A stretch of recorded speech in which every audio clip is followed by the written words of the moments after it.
కనిపిస్తే unplanned expenditure ఎక్కువైపోతుంది.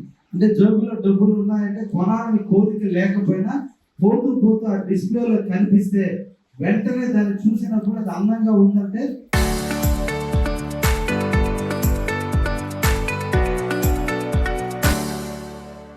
దాన్ని కొనిద్దామనేటువంటి ఆలోచన రావడం, దాన్ని కొనడం జరుగుతుంది. కాబట్టి అన్ప్లాన్డ్ ఎక్స్పెండిచర్ ఈరోజు ఎక్కువ అయిపోయింది.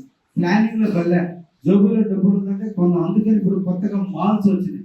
సినిమా చూడటానికి పోతాం, కానీ పోయేది మనం సినిమా చూసే ఆలోచనతో పోతాం.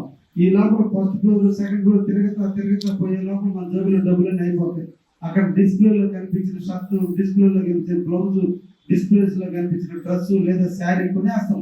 కారణం ఏంటంటే మన ప్లానింగ్ లేకపోయినా కూడా అట్రాక్ట్ అయింది, మన మనసుకు నచ్చింది అంటే డబ్బుకి విలువ లేదు, పొందడానికి సిద్ధపడుతున్నాం. కాబట్టి ఈరోజు మనం కూడా మీ చేతి గుర్తులు అనేదానికి ఇంపార్టెన్స్ పెరిగింది. ఒకప్పుడు మెకానిజానికి ఇంపార్టెన్స్ పెరిగితే మళ్ళా పాత తరానికి మళ్ళా వెళ్తున్నారు. హ్యాండ్ మేడ్ అనేది ప్రధానంగా కీలక పాత్ర పోషిస్తుంది. కాబట్టి ఈ రోజున చేతితో తయారు చేసినటువంటి దానికి ఎక్కువ విలువ ఉంటుంది. కాబట్టి ఈ రోజున మీ బ్లౌజులు నేర్చుకొని మీరందరూ కూడా బాగా రాణించాలని మిమ్మల్ని అందరినీ కూడా కోరుకుంటున్నా. ఒక చిన్న సాంప్రదాయంలో పుట్టుకలో మగవాళ్ళు పుట్టుక, ఆడవాళ్ళ పుట్టుక అంటే అదృష్టవంతులు ఎవరున్నారంటే ఆడవాళ్ళకి జన్మనిచ్చిన తల్లిదండ్రులు అదృష్టవంతులు అనేది రామాయణంలో చెప్పబడింది. ఎందుకంటే ఆడవాళ్ళు అనేవాళ్ళు అన్ని రంగాల్లో రాణించగలరు, అన్ని రకాలుగా చేయగలరు. కాబట్టి ఆడ జన్మ చాలా గొప్ప జన్మ మగవాళ్ళ కంటే.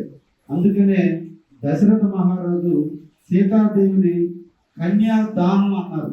కన్యని దానం ఇచ్చే అదృష్టం, చేయబట్టి ఆశించటం అంటే అడుక్కోవటం, కట్టడం అంటే దానం.